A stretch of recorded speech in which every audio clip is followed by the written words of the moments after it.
Setelah menjalani perawatan di rumah sakit dan rumahnya, David Ozora kini sudah kembali bersekolah.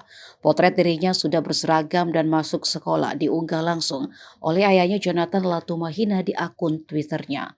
Joe menjelaskan jika David yang kini masuk sekolah adalah bagian dari terapi kognitif atas rujukan rumah sakit tempat korban penganiayaan Mario Dandi itu dirawat. Tak hanya itu saja, David juga sudah bisa berjalan tanpa dibantu dengan alat berjalan lagi, sehingga membuat dokter mengurangi jumlah obat yang dikonsumsi. Namun sepertinya dendam Joe tidak berhenti sampai putranya itu bisa masuk sekolah lagi. Di keterangan unggahannya itu juga, Joe berjanji akan membongkar permainan mafia birokrat di Kementerian Keuangan. Termasuk awal mula kasus anak pejabat Dirjen Pajak itu muncul ke publik.